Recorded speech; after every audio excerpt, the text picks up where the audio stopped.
නීල චෝලදේශයෙන් වැඩම වූ ඒ ශුද්ධ වූ රන් සලඹ තැන්පත් කිරීමට සුදුසුම පින්බිම මේ නාගොමුවයි. එසේ දේවයන් වහන්ස. ඔබ වහන්සේගේ අසිරිමත් නායකත්වය සහ මහා පත්තිනි දේවියගේ ආශිර්වාදය නොතිබෙන්නට අපට මේ සලඹ ලක්දිවට වැඩමවන්නට ඉඩක් දේවයන් වහන්ස. මාහට ඒකී ආශ්චර්යය දැන් දැනෙන්නට පටන්ගෙනය. මා දෝතින් දරා සිටින මේ රන් සලඹ අඩංගු කරඬුව අසාමාන්‍ය ලෙස සැලෙන්නට පටන්ගෙන තිබේ. කුමක්ද? පත්තිනි මාතාවගේ රන් සලඹ සැලෙනවද? නීල. ඒ සාමාන්‍ය දෙයක් නොවේ. ඒ දේව සන්තාවක්. පත්තිනි මෑණියන් මේ භූමියට ප්‍රසන්න වී ඇති බවට එය සලකුණා. මේ මොහොතේම මා අණ කරනවා. මේ ස්ථානයේ පත්තිනි මාතාව වෙනුවෙන් මහා දේවාලයක් ඉදිකිරීමට කටයුතු සූදානම් කරන්න. ඔබ වහන්සේගේ අනපරිදිම මම වහාම ශිල්පීන් කැදවා මේ නා වනයේ මැද අලංකාර දේවාලයක් ඉදිකිරීම අරගන්නම්. දේවයන් වහන්ස.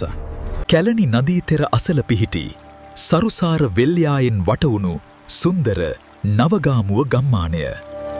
ගන්ටා නාද මැද බැතිමතුන්ගේ සිත් සනසන පත්තිනි මෑණියන්ගේ ආශිර්වාදය පිරි නවගාමුව පුදබිම. බක්මහේ අසිරියත් සමඟ මුළු ගමටම සතුට සාමය සහ දේවාලයේ ආශිර්වාදය උදාවන අයුරු.